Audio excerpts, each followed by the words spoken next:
Hey everyone, Chris, the Thrift Shop Hustler, back again with another live show on a Saturday night. It's been a while. It's been a long while. I think Kayla and Brian, I think Kayla might know, but Brian, who is also one of our guests today for open mic, you might not know Brian, but I was suspended from live shows for about 3 months for unknown reasons, to be honest, like very unknown reasons. So 3 months, it's been a while. It's been a long time since we've done one of these shows, and it used to be called something else, which I'm not going to even say. But I have a feeling that that was part of the reason why I might have got kicked off, because it was referencing alcohol. So I don't know if that was a part of it.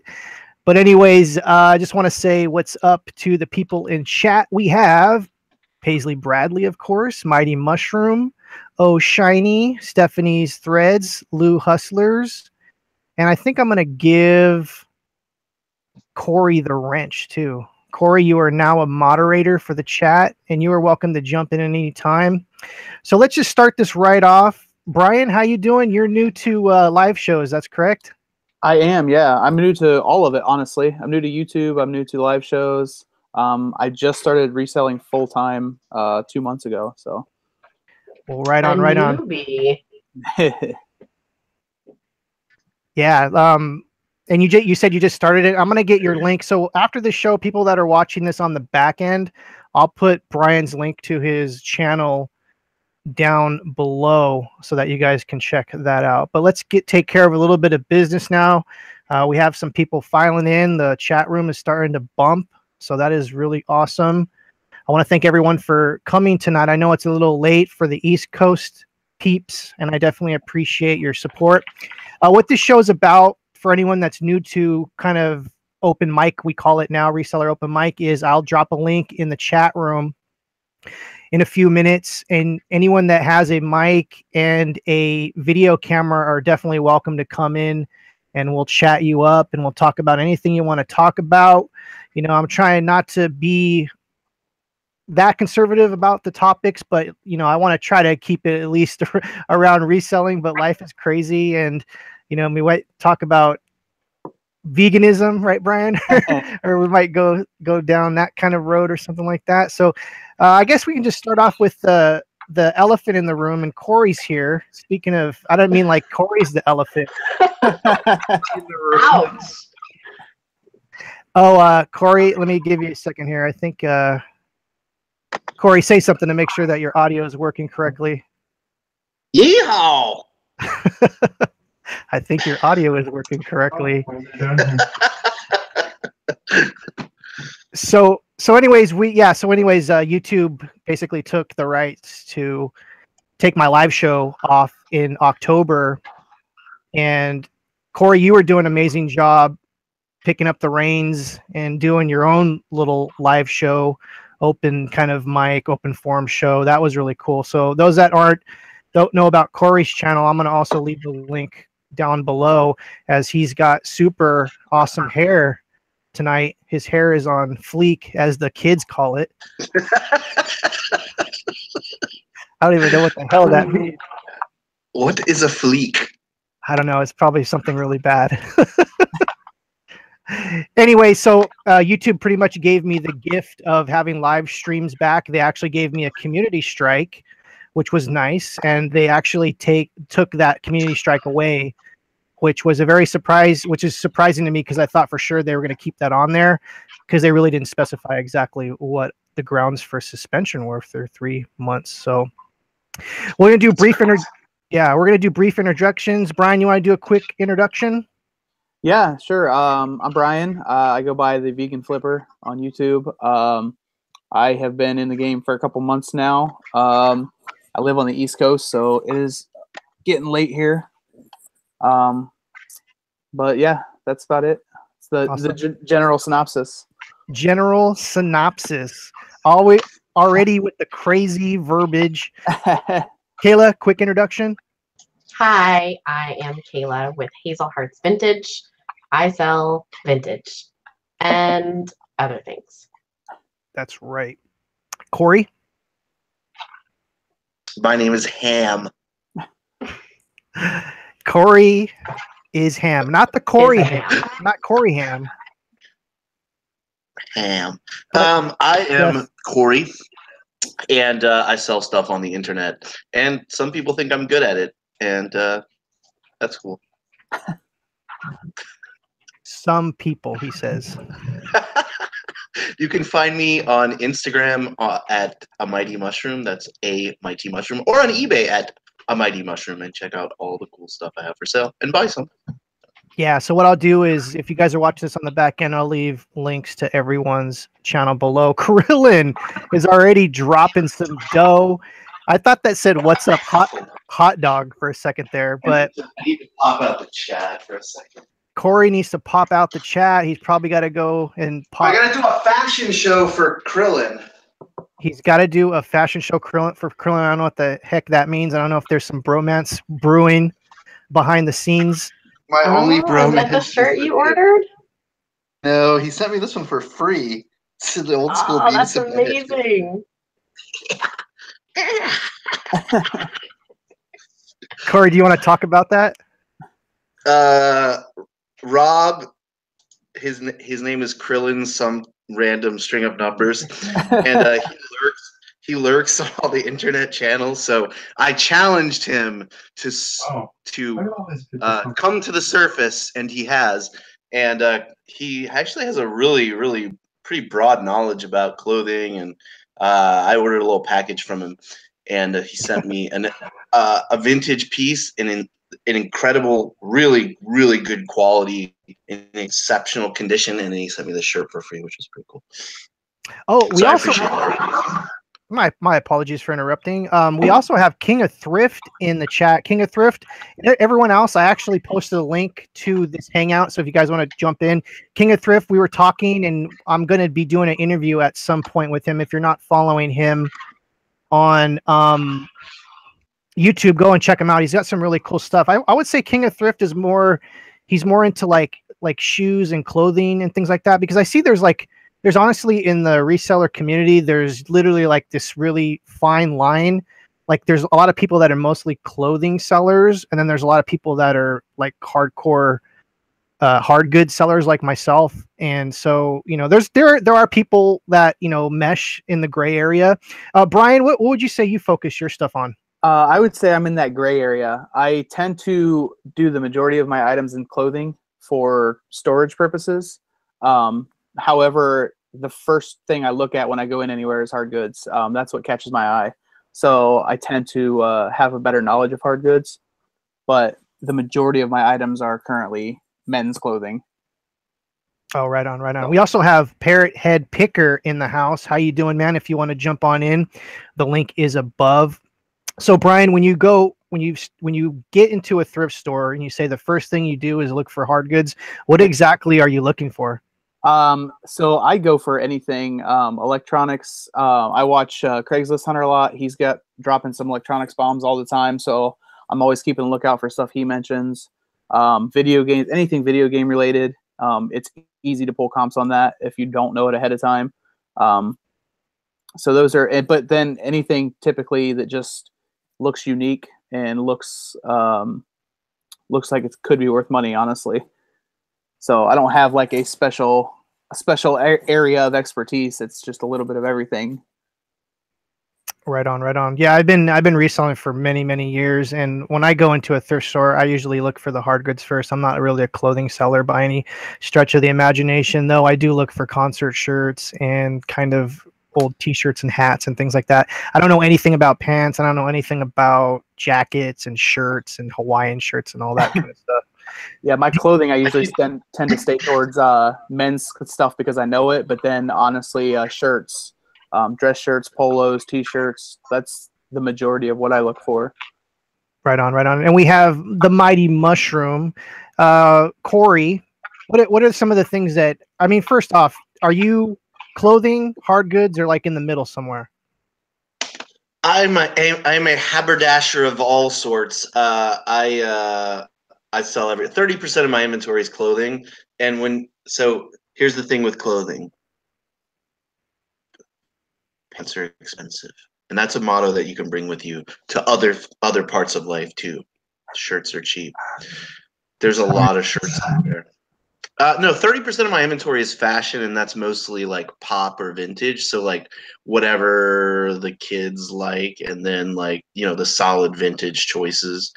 And then I sell everything from kitchen knives to bondage gear. I don't care what it is. So 30% of your inventory is bondage gear. That's what you're saying. No, 30% of my inventory is clothing. At this point, 0% is bondage gear, but I would accept it into inventory.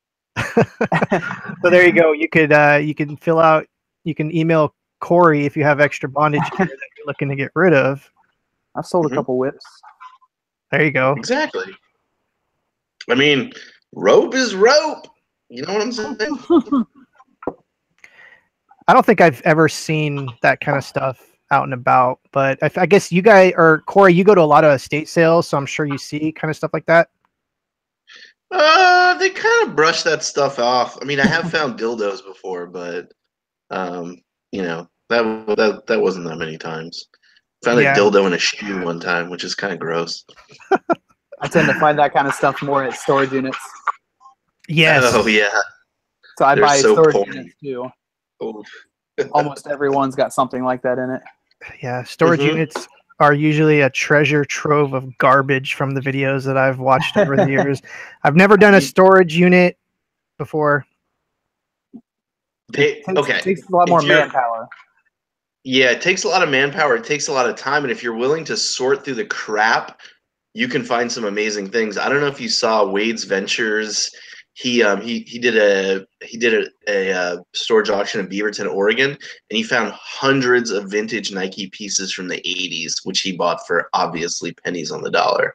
Because nobody even wants clothing at storage auctions. Somebody could have bought that thing and they would have taken like a tiller out and then sold them the rest of the crap for nothing because they don't want to deal with it. Any of the storage units that have clothing in, I buy for dirt cheap every time. Exactly. So you know we got that stuff for nothing. Hi, Nicole. Yep. Hey guys, sorry I'm late.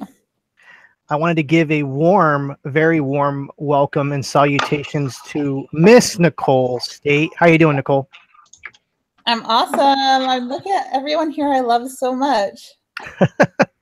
You guys met my friend Brian? Yes. Yes. Have you guys met Brian before? No. Nope. I don't think I've met anybody. Welcome to the club. He's made himself comfortable with us. Poor thing. I wouldn't have invited him if I didn't think he could handle you like rascals. Yeah, it's all downhill from here. So Nicole, how was your day today? It was good. I'm cleaning my entire office, kind of like regrouping. So I did that. That's not a fun thing, but I did it. Yeah, I spent my day today creating fortune cookies for Steam It, and I know that sounds crazy, but I have my own kind of thing going on with that. And I actually want to talk about, Decision Chicken with Corey for a second. But before, look at him, he's all smiling now. He's all happy about Decision Chicken. But before we get that, we're going to get to Kayla. Kayla, clothing, hard goods, where are you at? Primarily clothing, but I'm definitely doing more hard goods this year. I started with hard goods with no clothing, and then I completely flipped. And now I decided I need to do like a combination. I'm here. And he's here, whoever that was. So Kayla, when you first started, and I know you just unmuted yourself, so you're going to have to unmute again real quick. When you first I'm trying to stay muted because he's very loud. So. Oh, okay. We'll just I'll ask one little question and we can go from there. But when you first started doing hard goods, what were you looking for? What were you into? I originally started with vintage kids' toys because I was looking for toys for my daughter Hazel. And I was looking for toys that I played with when I was little. And I just happened to look one of them up on eBay, which I hadn't used in 10 years. And saw that it was going for like $150. And it blew my mind that something was going for that much money. So I started going to thrift stores, seeing if I could find other things that would also sell for a lot of money. And I started an Instagram account and I started selling on Instagram. Right on. Started on eBay for another like 6 months or so. Cool. That's awesome. I mean, it's cool how like when you get into this game, and I've been in this for a very long time, how you kind of evolve into what not necessarily what's popular, but it's kind of somehow I don't want to say pigeonholed, but somehow you're walking down this path of whatever, and then you find something, you're like, oh, I'm just going to go into this because it works. So I think that's what you did with clothing, and now you're back with the hard goods. Brian, we were touching on storage units for a second there. I've never purchased a storage unit. I have no ambition to want to dig through 5 tons of trash and dirty underwear and stuff. Do you have any crazy stories about that, or how many do you think you've done, or do you want to talk about storage units for a second? Sure.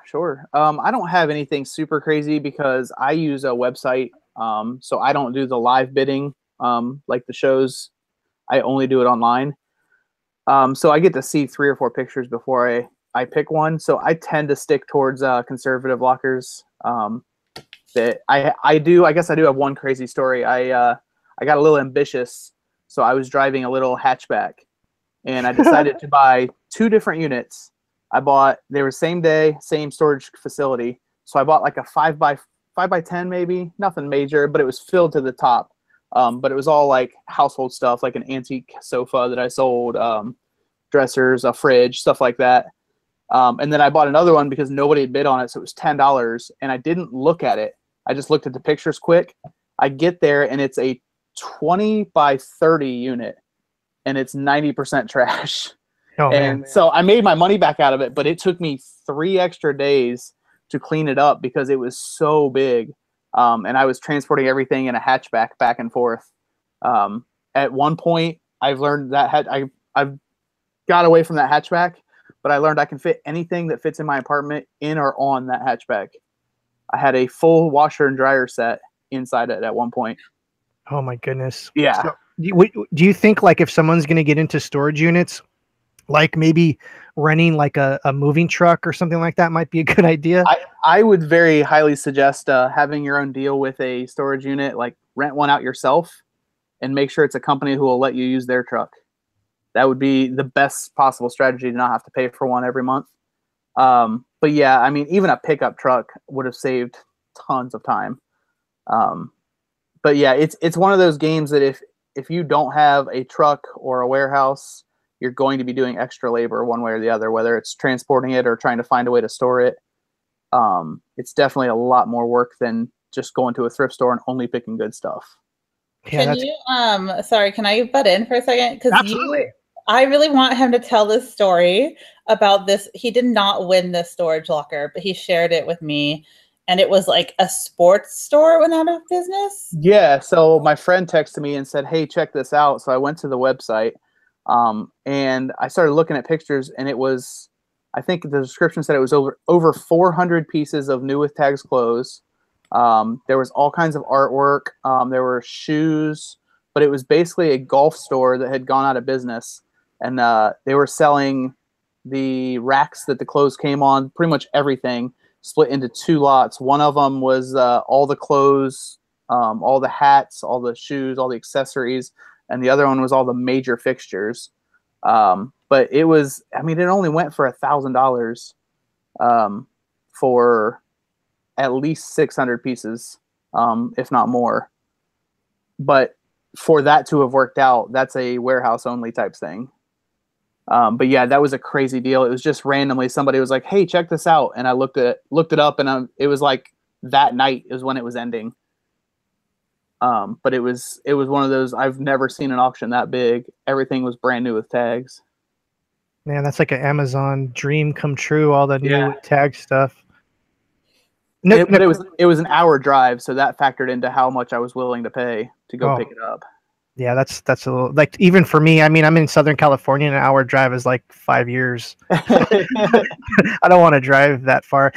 Nicole, have you ever done any storage locker unit things or anything like that? No, but once Storage Wars tried to get me to be on their show. Did I ever tell you that? No, please tell this story. This sounds interesting. So I got contacted about, I guess I can talk about it now. It was like a year ago.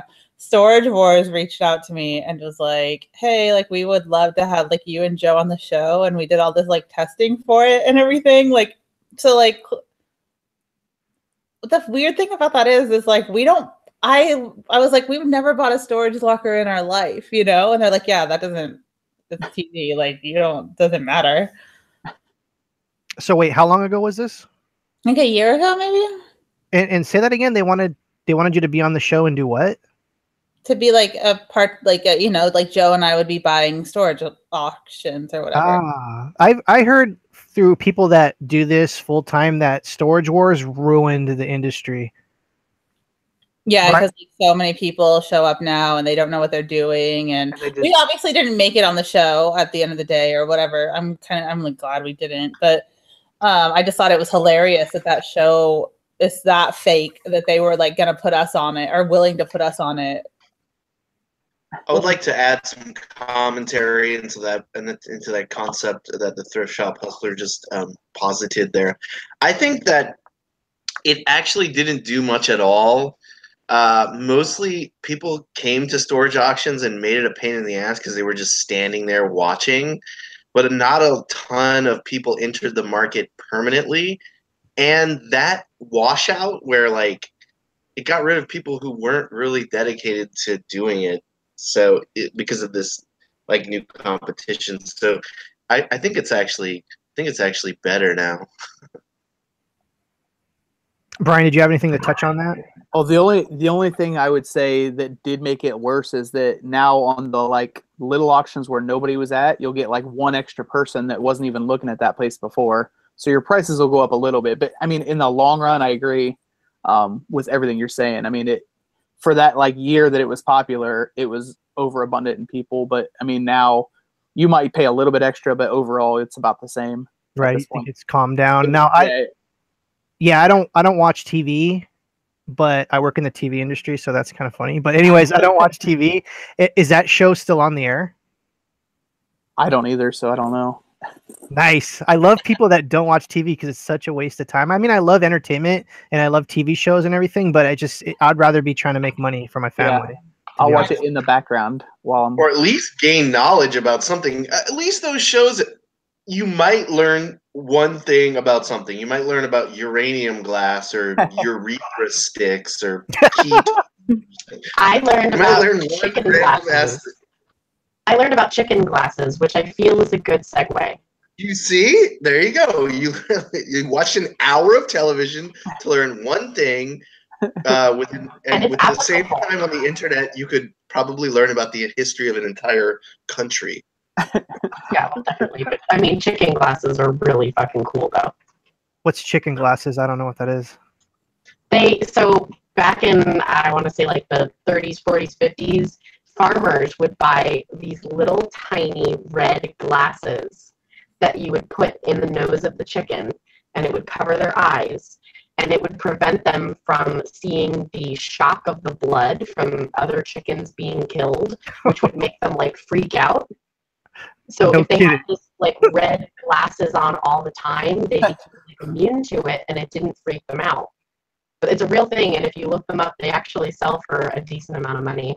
Now, I want to say first one thing. Is everyone hearing Kayla sound like a robotic chicken, or is it just me? Yeah, it's crackling. Okay, so Kayla, what you need to do is if you could log off and then log back in and see if that helps, because there's some sort of distortion, which I think is compression due to lack of Wi-Fi signal going to your system, but I could be wrong. So with the thing about chicken glasses, you're probably freaking out Brian over here, who's a vegan, who's like, oh my goodness, like that is horrific. I grew up on a farm. So, oh, you did? Oh, yeah. Oh my God, okay, we're going to get into that. Here you go, guys. This is the chicken glasses. All right, you gotta speak because I don't know how to put you on for permanent. So talk while you look at it. Okay. No, I'm done. I just wanted to sit it for a second. We barely saw it, but yeah, no, Brian, I have a friend who, or not a friend. I don't have friends. Who has friends, right? We're all Corey, we're not going to kill you. You can take your glasses off. No, he's fine. It just the shininess of my Mexican Irish skin is really kind of bleeding through to the screen. So, anyways, Brian, an acquaintance at work is a hardcore vegan, and he grew up on a farm too, and he was forced to slaughter pigs and stuff like that because it was just part of the culture. Right. And not only that, so he became a vegan because of that. You know, they would make like this weird blood sausage and all this kind of stuff, and he would have to, and he was just like, he was saying that he was pretty much traumatized from the whole experience. And so, and here's an even crazier side story. His dad died from choking on a piece of steak at a restaurant when he was eating by himself. Huh. No one was there to give him Heimlich. So it's like this whole thing about meat is totally just like, he does not want anything to do with it. Wait, he was at a restaurant, but no one was there? No. Did he cook it himself? He was a regular at a restaurant. He was in like a corner booth, and it happened so fast that his dad they said that they just found him slumped over from choking on steak. Like he didn't like get up and freak. Like you have a little time. I didn't dive into this. When someone tells you their dad died from choking on steak, you don't want to be like Dr. Moreau or whatever, Sherlock Holmes. I would absolutely have so many questions about that. Well, I didn't want to pry, you know, like I'm just going to be like, okay, sure. That, you know, you slaughtered pigs. Your dad died from choking on steak. I understand why you're a vegan. But Brian, you said you grew up on a farm. You want to tell us a little bit about that? So we didn't have like the house I grew up in was like a family farm for years and years and years. By the time we lived in there, we raised a couple sheep and a couple goats. We didn't actually slaughter animals there. But I do have a couple of fond memories of making my dad forcing me to help him prepare a deer, gut and skin a deer. So that, yeah, I wouldn't say that factored into my reason for becoming vegan, but it definitely left some pictures in my head that helped once I did. So yeah, and even actually to this day, my dad still raises chickens on that farm, but he doesn't slaughter them anywhere near me, obviously, at this point. Yeah, and you're not, and please don't take this the wrong way. You're not one of those vegans that are like, oh, you know, you don't look like you're the kind that imposes your kind of right. Like I'll do supports, like I'll go to group stuff and support them, but my it's actually funny. My second Instagram name is The Nice Vegan because I had a guy come up to me when I was working. I worked in restaurants for 15 years. Oh, wow. And I had a guy come up to me and he's like, "What's wrong with you? You're like a nice vegan." So I just like put my personality, no matter what I'm doing, doesn't matter what my beliefs are. Your beliefs are different. It's the same philosophy for everything, whether it's religion or politics or the way you live, any of your choices. Like, it's not my place to tell you how to live. I'll give you facts if you ask me, but it's not my place. Right. And that's definitely a good philosophy to have in your life, is trying not to impose your kind of views and, you know, what you believe in other people. It's definitely something true. Corey, how are you doing, man? I'm doing wonderfully. I'm just listening to you guys talk about vegans. Yeah, I was telling Brian before the show, every maybe like 4 or 6 months, I do a vegan cleanse for about a month or two, and it really helps, like, kind of detox the body, because, you know, I'm not gonna lie, I love to eat meat every once in a while, and cheese. I love cheese. I think the longest stint I did, I was a vegan, was maybe like 3 months, and the biggest thing that I missed the most was cheese, ironically. And I could have been fine without the meat, but it was the cheese that did that. Corey, have you ever done anything like that? Have you ever tried to go vegan at all? How do you know I'm not vegan? You look like a psycho meat eater, dude, with those glasses on and that hair. It's just a dead giveaway. Have you ever witnessed me eating meat? No. Okay, I'm just checking. So are you vegetarian? I don't talk about my diet, but I believe that. What? I don't talk about what I eat ever. Okay, all right, fine. We're gonna change the subject.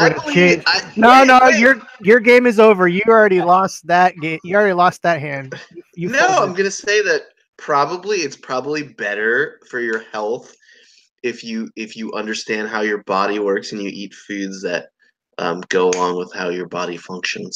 You're absolutely correct. One of the major killers in the United States and all over the world is heart disease. And where does heart disease come from?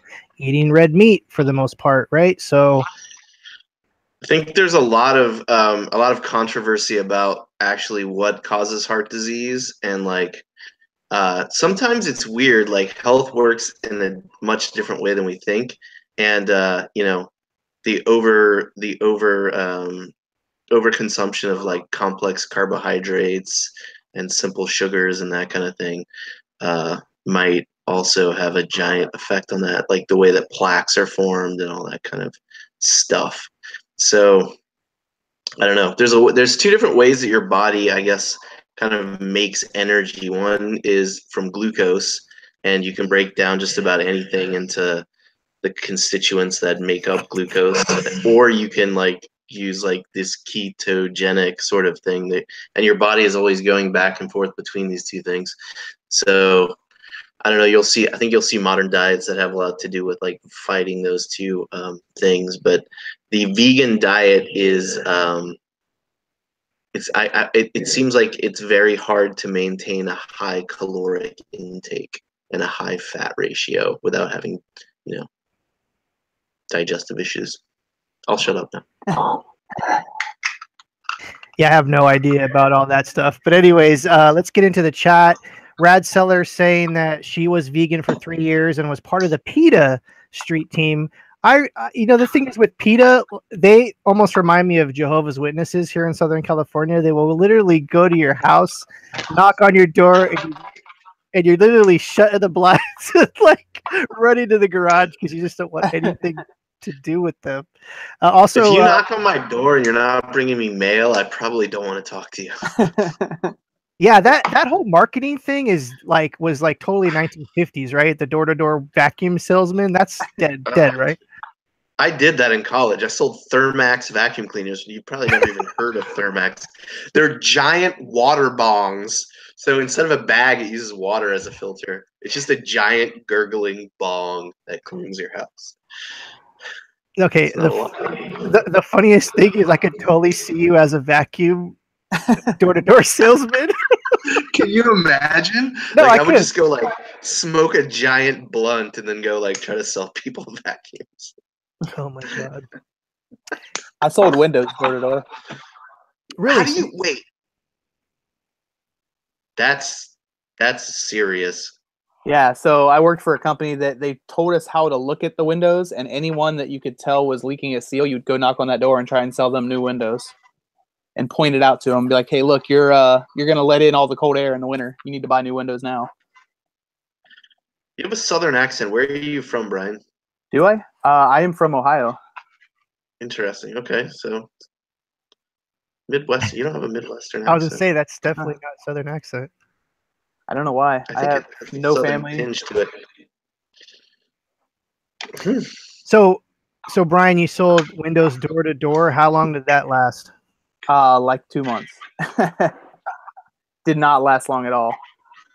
That seems like a hard business. And this, I take it maybe this was pre-internet, or how long ago was this? No, this was after college. So this was 5 to 7 years ago. Oh, okay, that wasn't that long ago. Because No. I'm almost 40, and I feel like sometimes I talk to people. I'm like, hey, do you remember like having to rewind your cassettes with a pencil to save on batteries? And they're like, what the hell's a cassette player? Oh my god. So yeah, like I'm almost 40, so it's funny to say that kind of stuff. And I've been selling I've been on eBay since actually 1995 when it first started, and that was a whole crazy thing in itself. So Brian, how long have you been selling on eBay for? I've technically been selling on eBay since about 04, 05, but it was very, very sporadic at that point. It was just random stuff I had. I've been selling on eBay as a means of income for just under a year.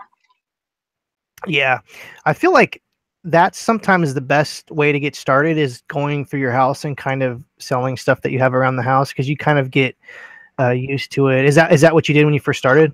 Yeah, I started in college, so it was kind of like random stuff I would find laying around in the dorm room that people would leave, or that I realized I didn't even know I had.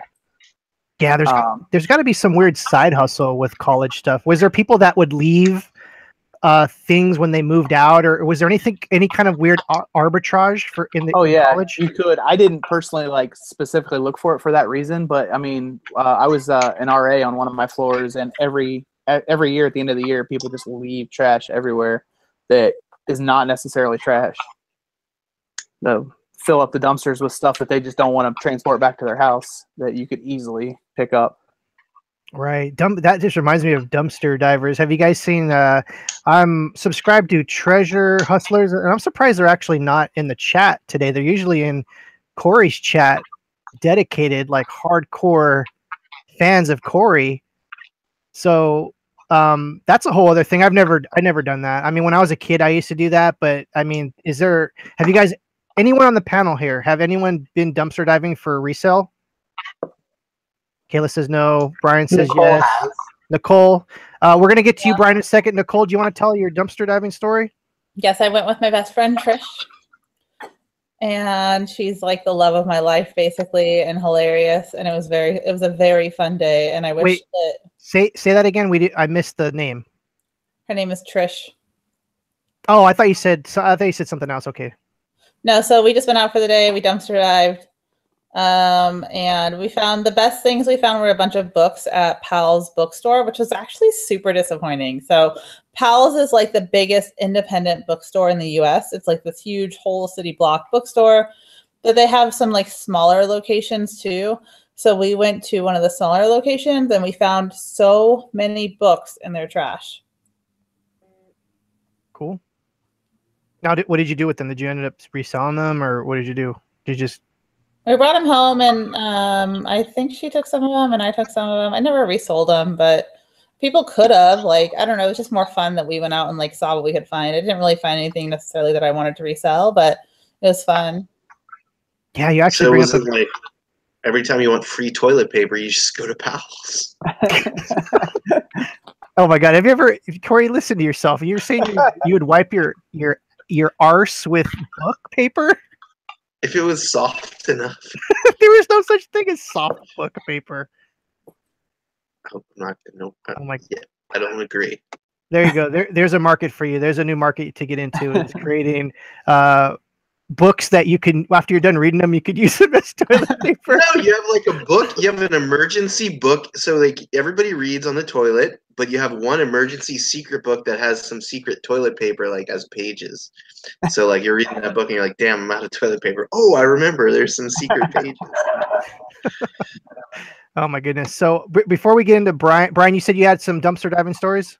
Oh, I've done it a couple times. I don't have any like major stories. I go just to random ones to look for games mostly. Oh, like GameStop or whatever. There's a bunch of when I first started getting into YouTube with reseller stuff, those were like some of the first people that I saw was kids that were pulling stuff out of GameStop dumpsters. Brian, is that what you did? You like would go and look at posters, and what would you find? I mean, I find like accessories a lot, like Wii accessories, Xbox accessories, like headsets, like just little stuff that adds up. If you save it for a week or two, you just have like a bundle to sell. Right. Yeah, when I was younger, I would say when I was like 8 or 9, I used because I live in Burbank, which is the media city, and there's a bunch of studios around. So there's a bunch of kind of like post houses and things. And I used to go dumpster diving when I was like 8 or 9 and find like reels of like Star Wars and just a lot of really crazy stuff that I wish I would have saved. And I remember one time, and this is actually 2 stories. One time I found a cache of old 1984 Olympics gear. And for those that don't know, the 1984 Olympics was in Los Angeles, and their mascot was this little bird.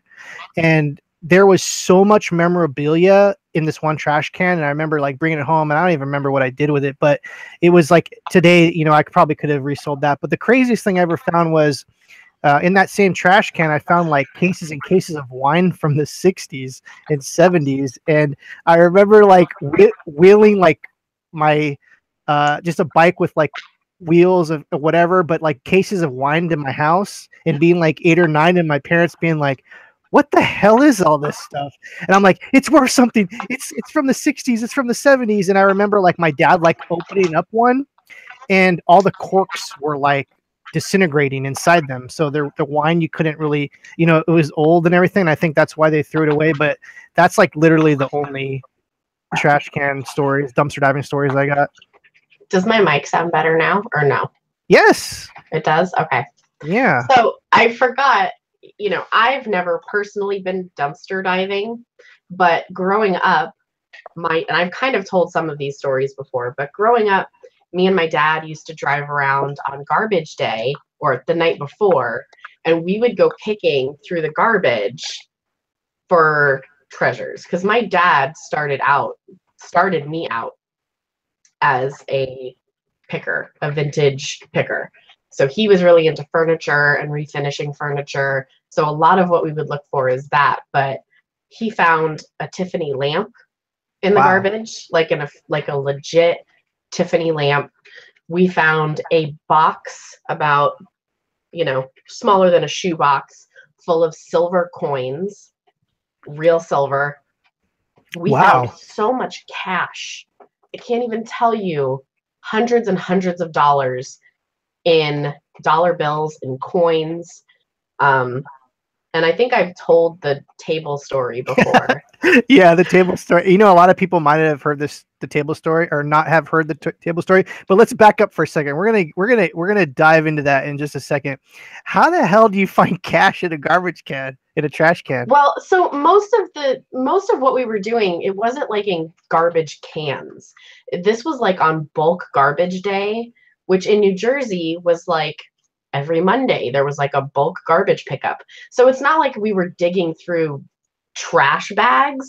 It was just stuff that was put on the side of the road for the garbage trucks to pick up in the morning. So it was boxes. It was, some people would just put out like luggage, like they were throwing luggage away. If you opened up the luggage, there was like all sorts of stuff in there.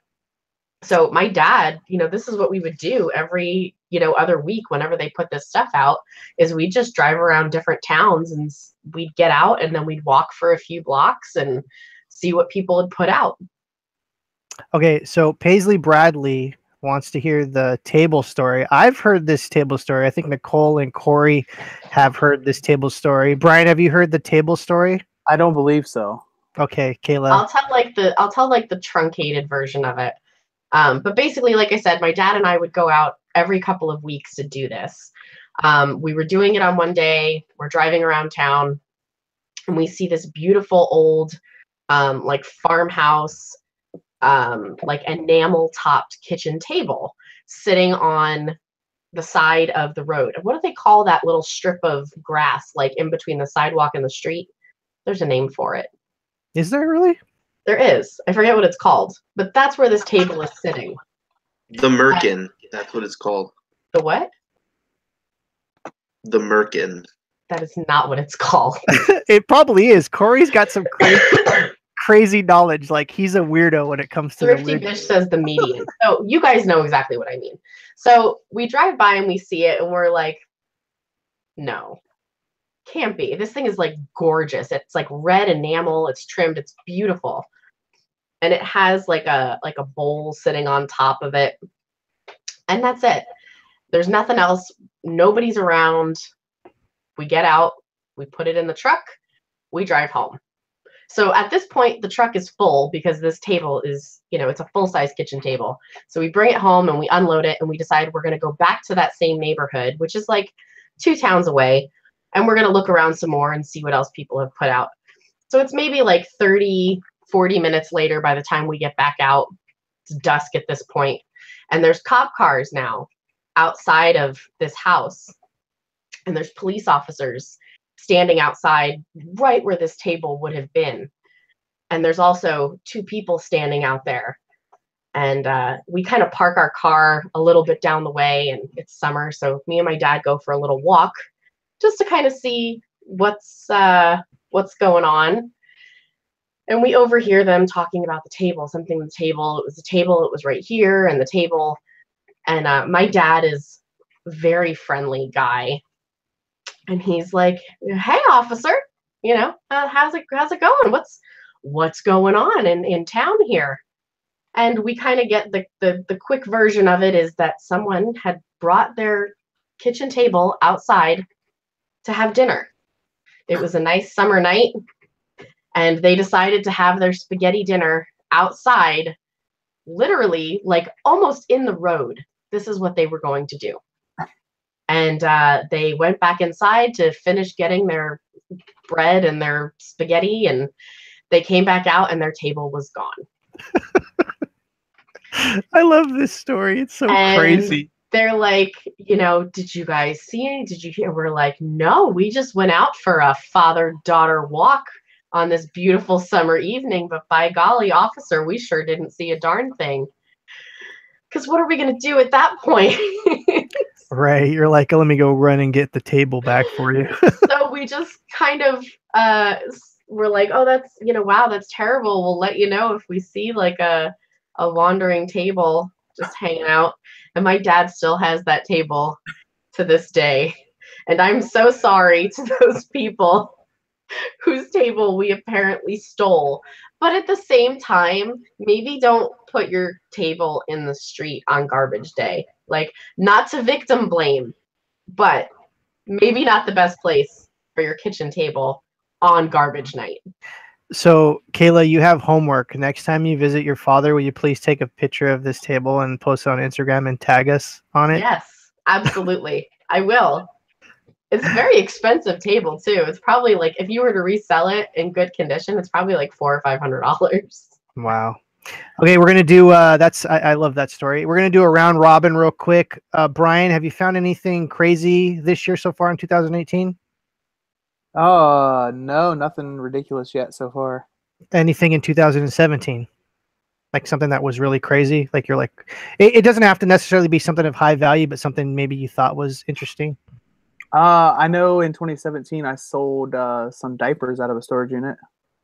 Were they like vintage Pampers or something like that? No, just tons of them. I had no idea they would actually sell. I just put them on eBay for fun. And yeah, that's one of the things that I want to do another Know Your Stuff video is vintage diapers, believe it or not, go for a shitload of money.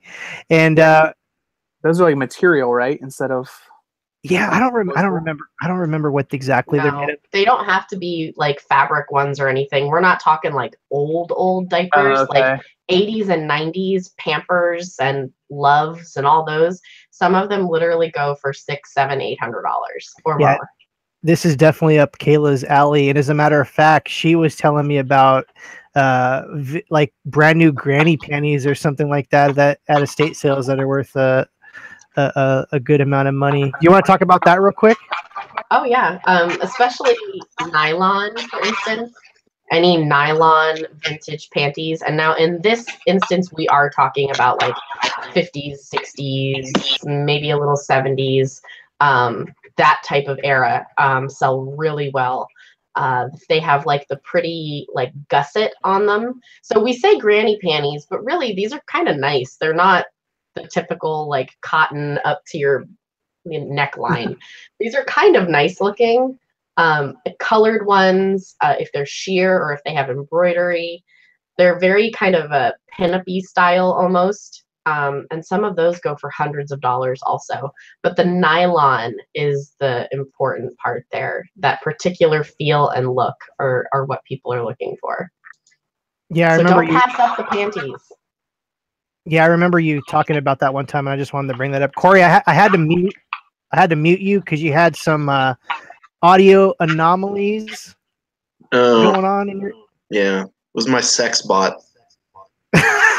Oh my god, Corey, out of left field as usual, people. So if you want to know about, have you ever had any experience with diapers or granny panties at Dude, I go to a lot of estate sales, and part of that is like there are elderly people who are downsizing or have passed away, and I mean a lot of times there's disposable drawers, and it just kind of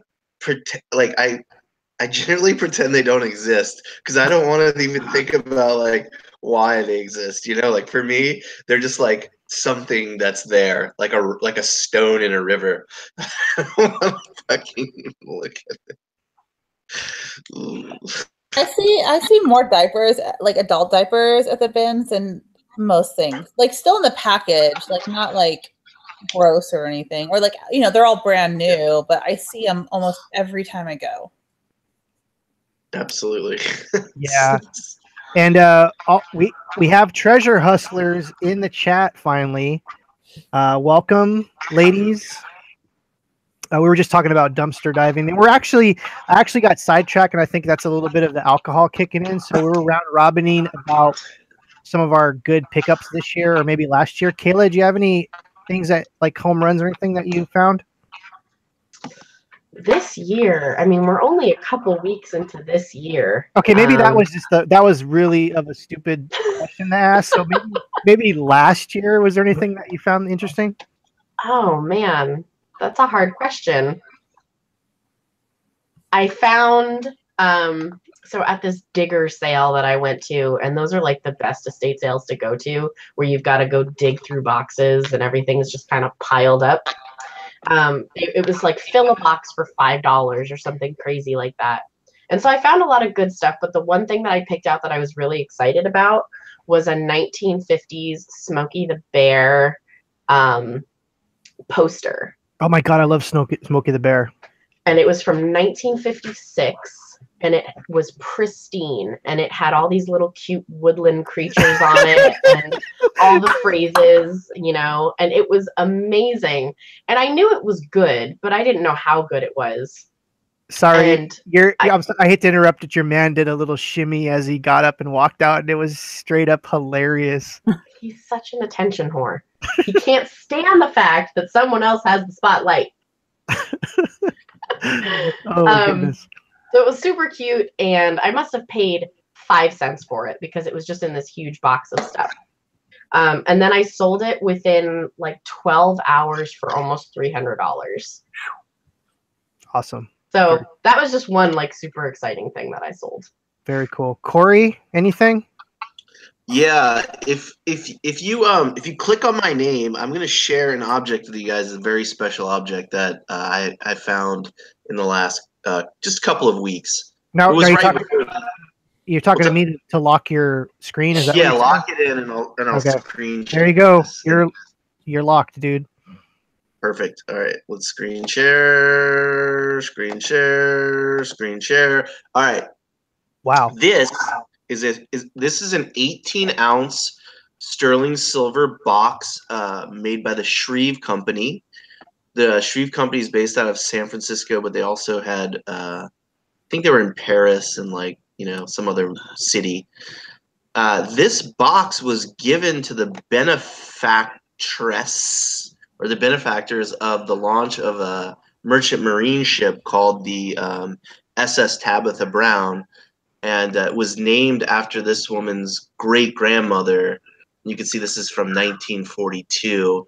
And then in 1943, this ship was attacked by German U-boats off the coast of Venezuela, and it sunk 2 U-boats.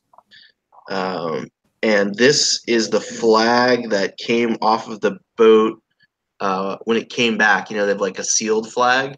Yeah. So that's a 48-star flag. You can only do a certain number of pictures on eBay, and obviously this needs to be curated a lot better. But that's the original case that this box came in. The other crazy part is on the inside of this box are the pieces of the champagne bottle that they broke on the boat to christen it. No way. Oh my God. Yeah, dude, look, you can see the pieces of glass. See them? What? So I walked into an estate sale and everything was overpriced, just everything. And I pull out this plastic bag. This is in Milwaukee. Pull out this plastic bag, and inside of it is this box and a flag. And, you know, I had very little hope. And I asked the woman what she would like for it, and she was running the estate sale, and she said $10. I didn't even look at what was in the package. I didn't even open it. I just gave her the $10 and I left. And then when I got back home, I opened it up and I pulled it out, and I was like, you can see right there where it says Shreve & Company Sterling. Pretty insane find. You know, one of those kind of once in a lifetime sort of finds. Stop sharing this. That's very awesome. That's really awesome, Corey. Isn't that crazy? That is really crazy. Nicole, any finds last year that were just mind blowing? No, What no. I about found the that whole dress seller. at the bins? Was that? I think that was the year before. Mm-mm. It was like December because I was looking. I got like one of those memory things. It was like it's been a year since this happened. Oh my god. Okay, time goes too fast. I mean, nothing exciting because I'm not really doing exciting stuff as far as like one-offs anymore. Yeah, you got your own kind of crazy thing going on with your business and stuff like that. So that's pretty interesting. But for myself, and hold on, let me see if I can actually do this without royally screwing up the stream here. I think I found those $5,000 statues last year, and I haven't really talked to. I kept talking to myself about buying or making a video about it, and maybe if I can do this real quick. There's a billionaire called Sam Zell, and he makes these. They're called automations. Corey, I'm gonna mute you for a second, bro. Your audio is getting a little crazy. And I'm gonna try to screen share here in a second. For those that don't know, Sam Zell was a billionaire who. Let's see if this worked. Actually, you are screen sharing. Okay, cool. Sam Zell was a billionaire who makes these kind of like animatronic kind of things for his guests at his New Year's Eve party. And they're really cool. They're very political driven. Like this one happens to be like Confusion. And he was doing these since 1995. He has an artist custom make these. They make about between 500 and 700 of these since 1995. They do one every year. And the ones that I found happen to be the very first ones that were ever made in 1995 and 1996. Anyways, to make a long story short, I paid $50 for both of them. And they were from 1995, 1996, and they went for $2,500 each on best sale. And yeah, so that was probably the best find that I saw. I remember you talking about those before, and those are so cool. That was just such a cool find. It's I one of think those. you talked about them when you came on and did that interview with me. They're so cool.